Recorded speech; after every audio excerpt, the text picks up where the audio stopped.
Ma, what's going on here? Nag-aaway po ba kayo ni Mang Ipeng? No!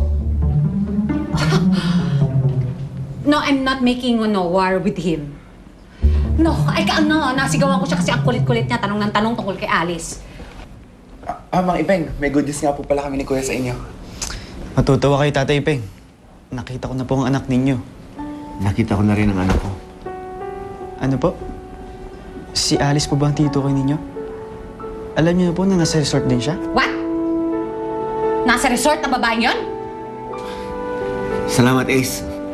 Alam mo, napakabait mong bata talaga. Manang-mana ka sa tatay mo. Alam mo, mabuti pa, puntahan mo na lang siya doon sa resort. Nandun siya, di ba? Tama. Sasama ko na si No! Tatay Ipeng. Hindi! Di ba meron tayong affair na pupuntahan ngayon? Doon ka pupunta! Ma, party na naman. Yes! Yes, party na naman. Yan ang mga pastime ng mga mayayaman. Pero, Ma... Pero, wala nang pero. Magbihis kayong dalawa. Marami na tayong nasayang na oras. Go ahead! Go! Sige po, Tatay Ipeng.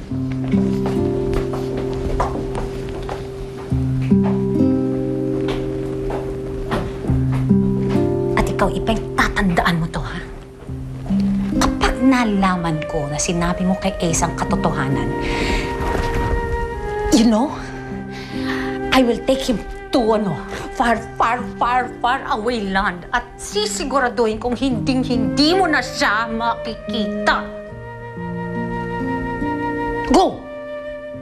Choo!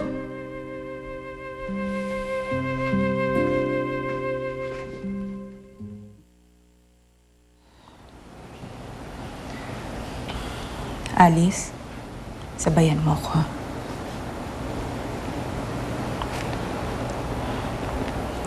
Ostende, Ostende, quod corde, quod corde, velit, velit, videre. videre.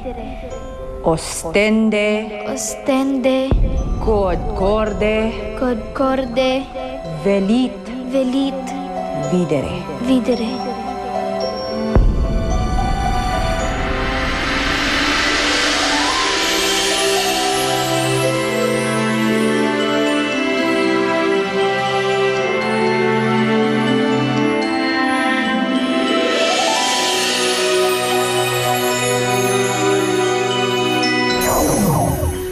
Esmeralda, tama na! Ako na lang saktan mo, pabayaan mo na sila! Tay Hilario? Ang tatandaan ninyo, hanggat hindi ko nakahanap si Alice, hindi ko kayo pakakawalan sa mga sapot na yan.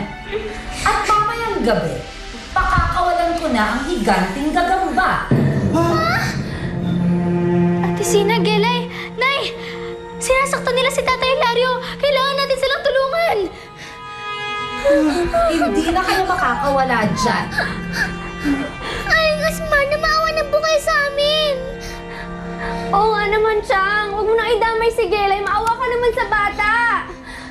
At saka, Chang, ako, di ba? Pamangkin mo ako. Magkadugo pa rin tayo. Kaya, Chang, sige na naman. Maawa ka sa amin. Huwag mo na kami saktan. Hoy, Sinag! Ang kapal ng mukha mo ipadala sa akin magkamag-anak tayo pagkatapos mo ako traidorin! At Sinag, di ako makagalaw. Nay, kailangan natin iligtas si Tatay Hilario.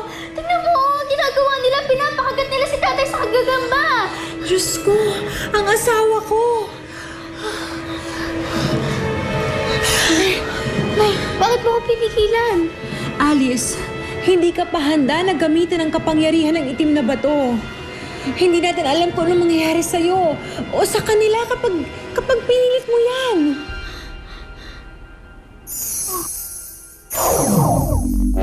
Nay, ano nangyayari? Bakit may lumalabas na pulang usok? Live kang pinapanood ng anak mo, Hilario. Mukhang may nakapagturo sa kanya kung paano gamitin ang dahon ng gabi. Tumang style pero effective pa rin. Alice, alam ko kung anong ginagawa mo. At alam ko nakikita mo rin kung paano pinahihirapan ng tatay mo at ang mga kaibigan mo. At lalo ko pa silang pahihirapan kapag hindi mo binigay sa akin ng tito. Ang tanong, Hanggang kailan mo sila matitiis? Madam, talaga bang nakikita tayo ni Alice doon? Sumunod lang ang tingin. Hi! Nay, kung itong bato lang na to yung kailangan nila, edi ibigay na natin. Alice, naiintindihan kita. Gusto ko rin tulungan ang itay mo. Pero hindi natin pwedeng ibigay kay Esmeralda ang gusto niya. Alice.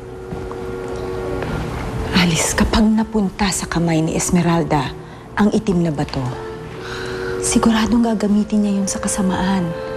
Makinig ka sa nanay mo. Pero ano pong gagawin natin? Wala tayong gagawin. Hahayaan lang natin siya sa tatay. Hahayaan lang natin siya masaktan. Hahayaan lang natin siya sa kasamaan ni Esmeralda. Huwag naman ganun. Kailangan po natin siyang tulungan. Alice! Alice! Alice!